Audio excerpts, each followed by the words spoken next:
Nós temos dois problemas sérios quando se trata de violência doméstica. Primeiro, a mulher. A gente teve semana passada, retrasada aqui, uma magistrada, uma juíza. Aham, sim. E aí ela falando que existem muitas medidas protetivas, mas muitas mulheres não querem essas medidas protetivas porque elas querem se aproximar a dependência emocional é muito forte. Então, às vezes, ela não quer que o cara seja preso, ela não quer que o cara, enfim, né, fique distante dela, ela quer se aproximar, ela quer ver de vez em quando. Então, esse é um lado que a gente precisa trabalhar. E aí, com a rede de apoio, e aí, psicologia. Mas tem um outro lado, porque quando você vê os casos, você fala, como resolver isso? Eu tenho horas assim que eu falo, cara, a gente está nadando, e não está chegando a lugar nenhum, porque você tenta ter voz, não consegue, e a coisa está acontecendo todos os dias. E aí a gente começou a identificar aonde está o problema. Um problema é nas mulheres, na dependência emocional. Um amor assim, que suporta qualquer coisa, inclusive violência. E, por outro lado, na cultura que a gente tem dos homens. E aí você começa a ver que a coisa começa lá atrás, quando criança. Sim. Que é algo que vem crescendo. E que vocês, que têm literalmente voz, o cara que é teu fã e que sabe da tua postura, ele não vai agir de forma violenta. Sim.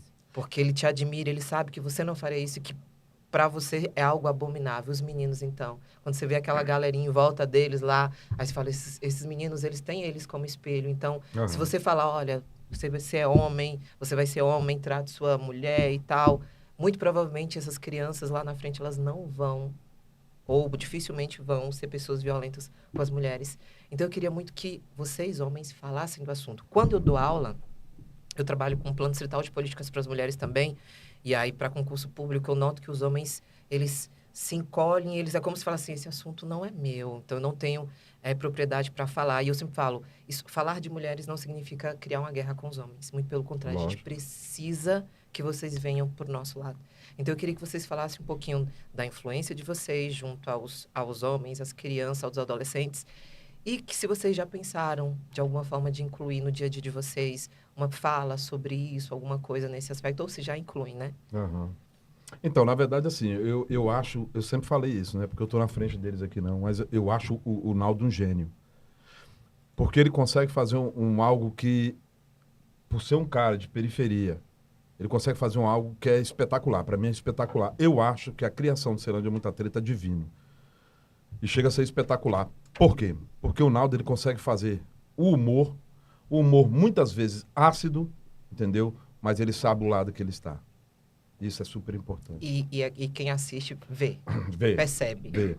Ele sabe muito bem o lado que ele está, ele sabe muito bem, não somente por ser Ceilândia, mas a cobrança. Hoje ele tem uma super mulher do lado dele que cuida disso tudo, assim como eu tenho uma super mulher que cuida da minha carreira, que assim, hoje o Viela 17 tem mais mulheres do que homens.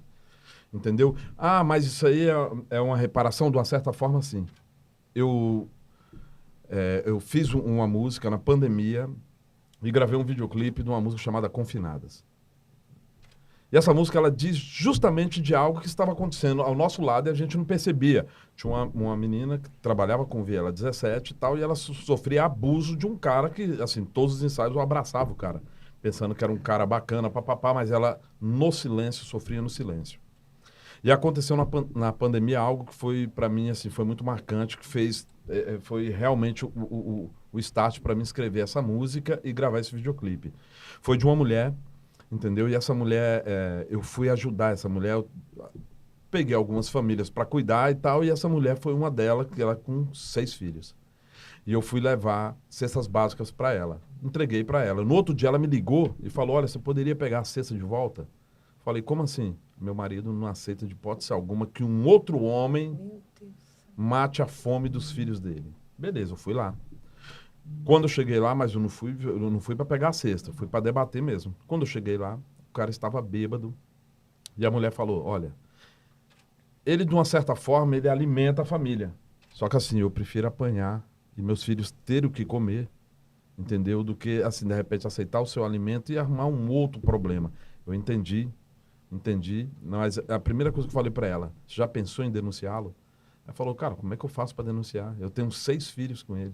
Eu falei assim, não, eu te ajudo. Ela falou, você me ajuda como? Eu falei, não, nós vamos na delegacia, a gente cria uma rede de apoio para cuidar dos seus filhos, para cuidar de você até passar a pandemia, depois você arruma um emprego. E ela falou, não quero. Beleza. O que acontece é que eu não peguei as cestas básicas, ela acabou deixando com a vizinha.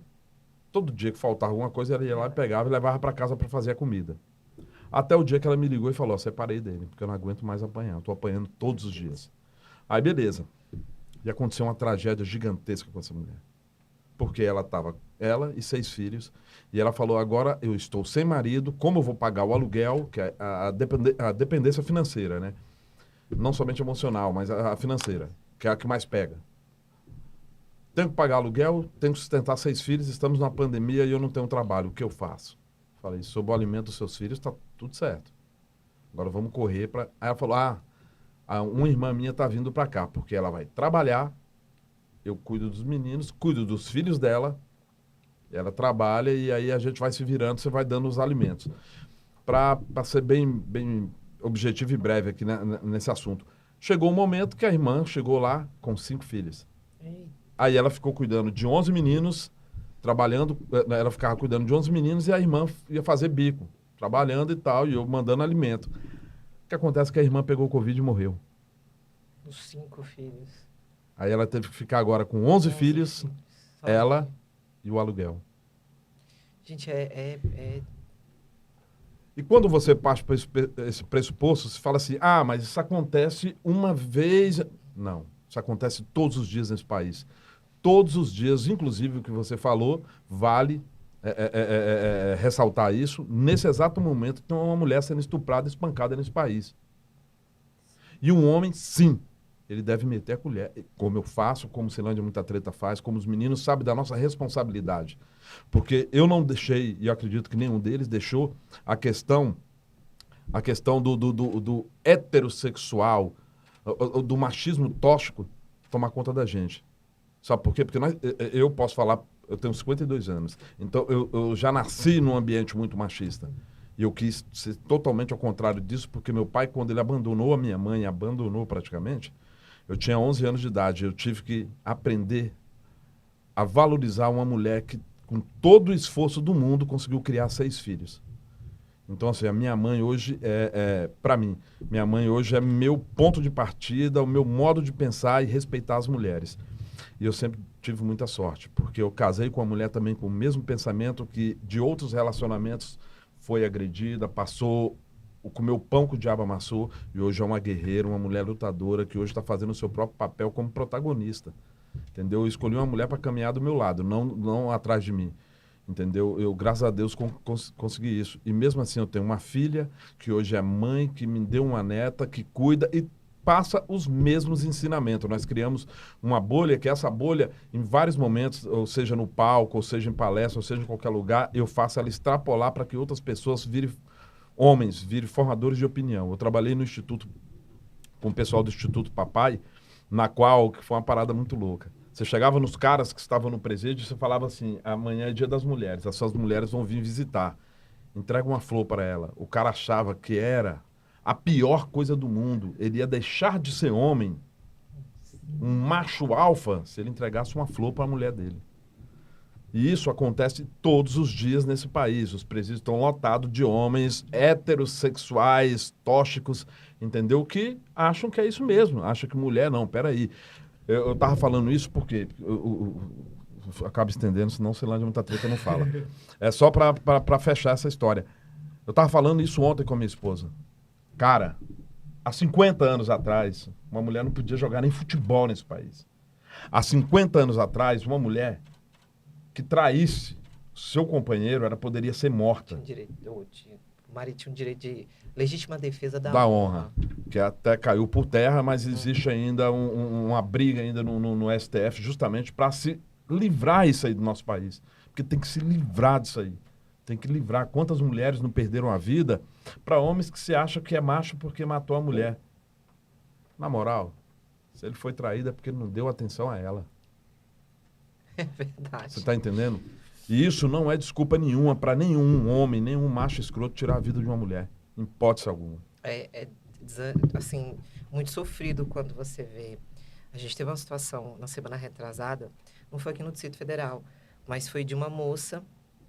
E é onde a gente chama a atenção das mulheres, que o ex-namorado, ela já não encontrava ele há muito tempo. E achou que tinha esquecido, que ele tinha seguido o caminho dele.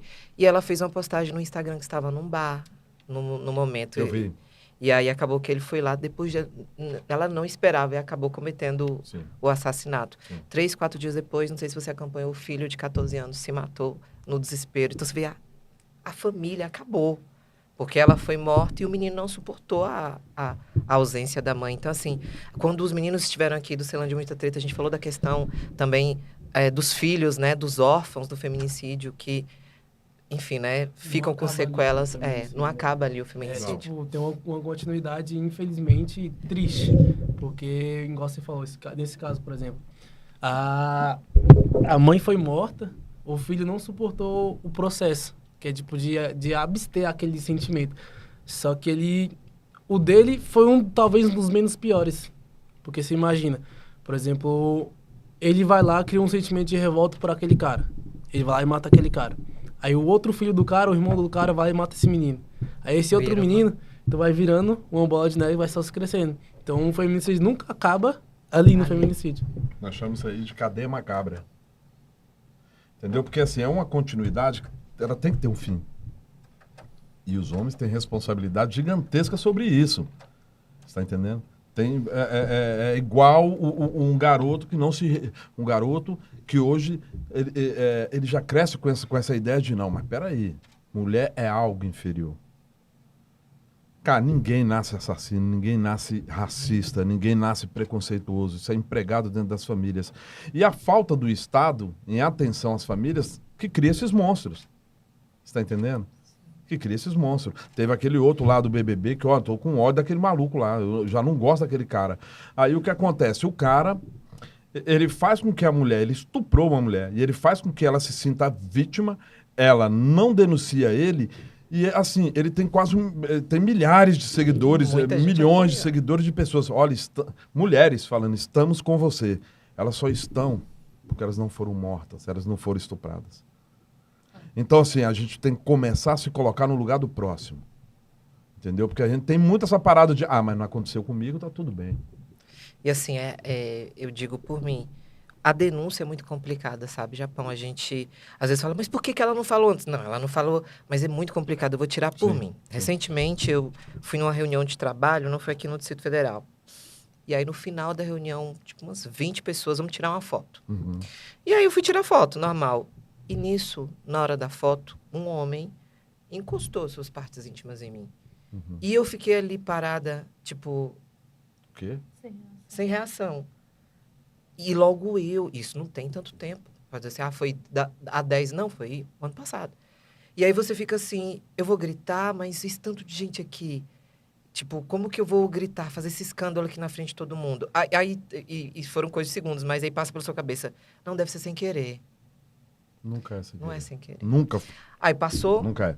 A pessoa tanto percebeu que foi embora rápido, nem despediu de ninguém. E aquilo ficou me martelando, gente, por muitos dias.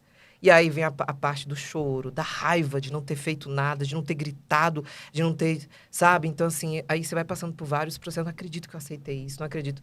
É muito complicado. E eu percebi que não é tão simples falar. Não, aí você grita, você fala, você denuncia. Não é. Por isso que a gente vai lá vê... dar uma cotovelada no cara e tal. Não é assim. Não, quantas